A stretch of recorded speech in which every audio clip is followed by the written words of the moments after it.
Andrew McCART, IFL TV, in association with MTK Global. I'm out here in sunny Dallas, Texas. With me, I've got Austin Amel Williams. How are you, sir? I'm doing great. It's the last day before weigh-ins. I get to get the weight off, knock it out, weigh in tomorrow, make weight, and eat. So I'm excited. I'm hungry? Happy. Yes, I am.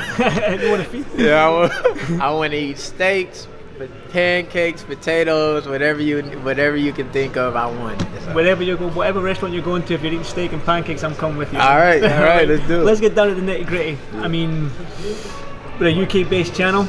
My UK fans might not know who you are just yet, but you're 2-0.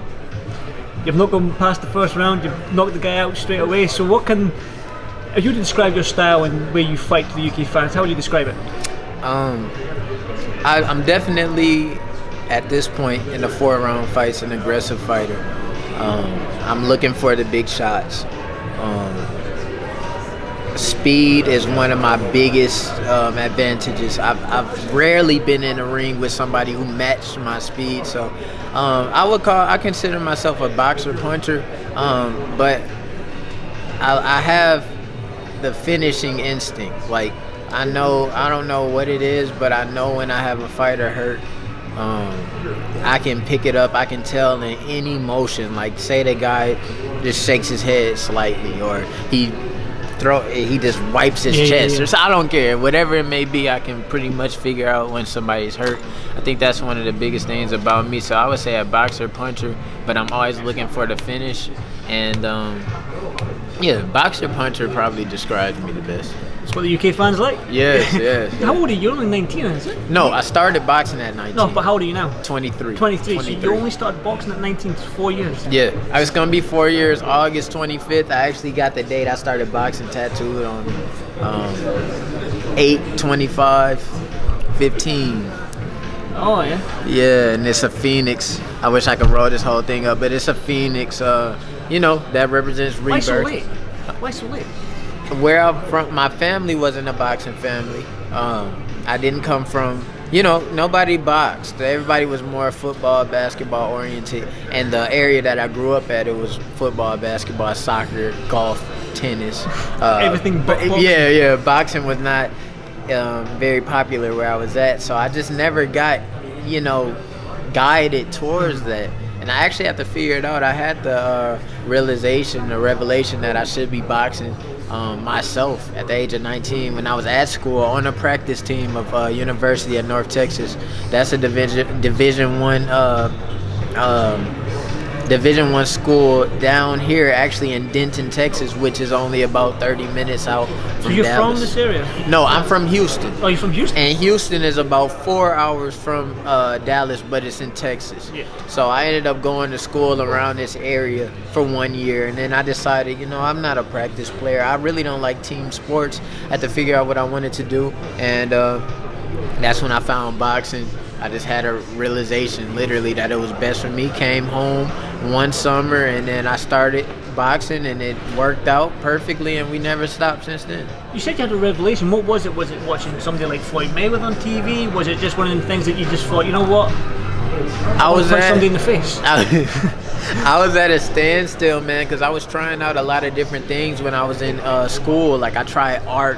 I tried art. I tried painting. I tried to pick up the guitar. I tried, of course, I still was doing basketball.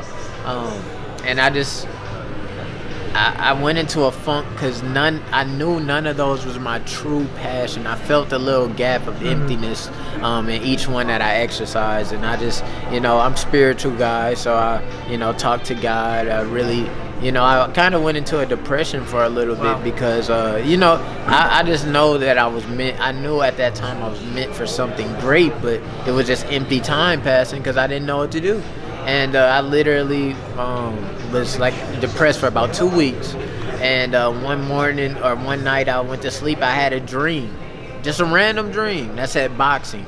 And I knew right then and there that was what I was supposed to do. And I went and I started thinking about my childhood.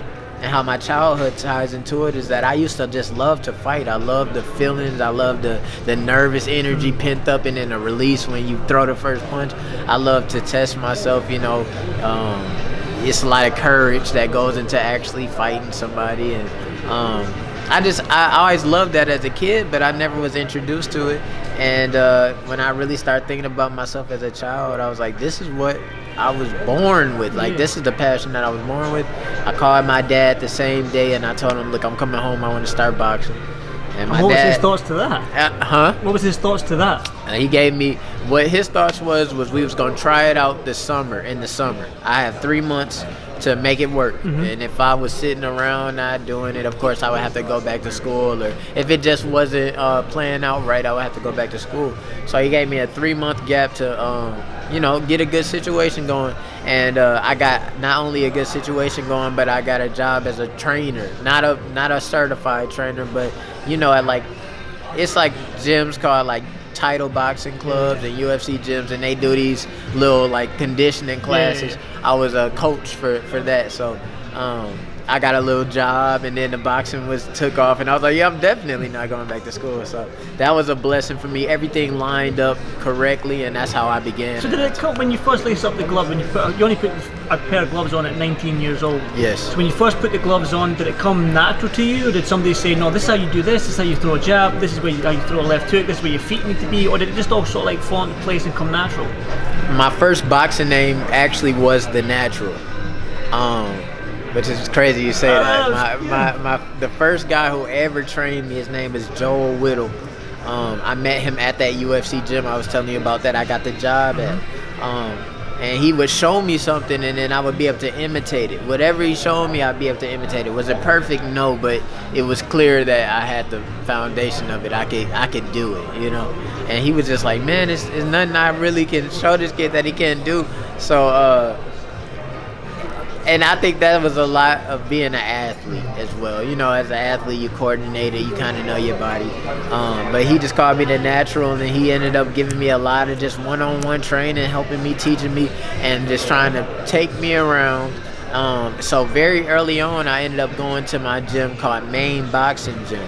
That's where, I don't know if you're familiar, but a champion named Regis Prograis. Oh yeah, you know Regis. Well, I'm Scottish, so Josh Taylor's a good friend of mine, so he's fighting Josh next. So, So that's the gym. Me and him share gyms. That's the gym that I train at, and that's a professional gym.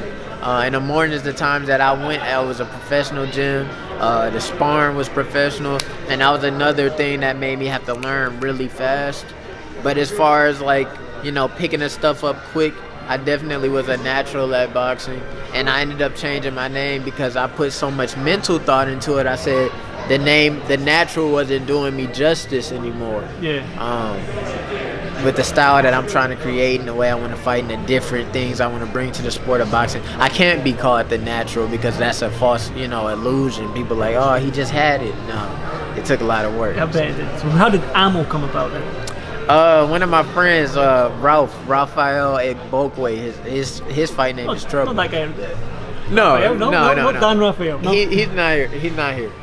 He's another fighter out of my gym. I put it out there that I just was getting rid of the name The Natural. I didn't have any plans of getting another name. I just knew The Natural wasn't it. And a couple of people from the gym knew. And a lot of times when I would spar, people would be like, show him the Uzi, and that's when I do like a fun, like da-da-da-da-da, or hit him with the shotgun, just like a hard shot or something. And we would do that. They would do that when I sparred. So I guess my friend Trouble put it together. He was like, dude, ammunition. No, he said ammo. And I said, oh, that sounds cool, but a little bit more marketable, so let's go with ammunition. And then he was like, no, just ammo, because that can be a name. Like you can. And then I called around. I called my sister. I called my dad, my coaches, and everybody was like, oh, yeah, ammo, that's cool. And we ended up sticking with it from there. I changed my Instagram name and everything. And I was happy, too, because I would be the first ammo. I changed my Instagram name. Ammo about that. It's not ammo. I'm the first, and it's gonna be more. Because it's loads of sugars. Yes, it's a load of sugars and all that, but ammo is the first, and I know a lot of kids gonna want to kind of, imitate me, and it's gonna be more. But I'm happy to be the godfather of that name, and that's how it came about. Just the different types of weapons that I simulate when I fight and things like that. Well, it makes sense. It certainly makes sense. Well, let's talk about the fight on Saturday night.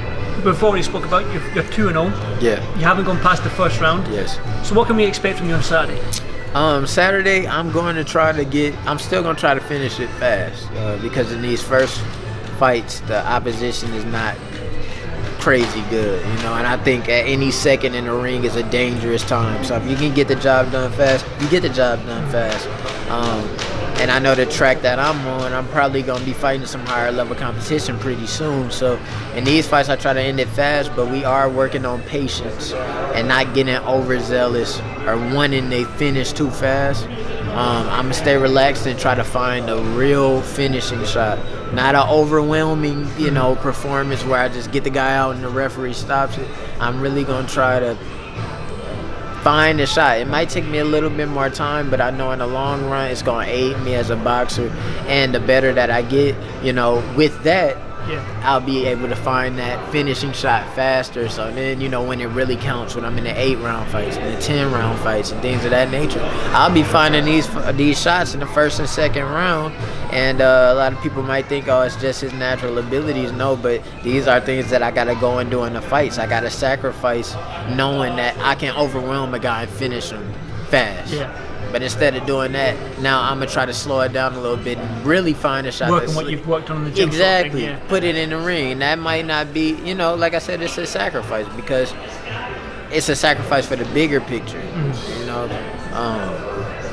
So that's what I'm still expecting. If it goes my way, I still want to be done within the first round.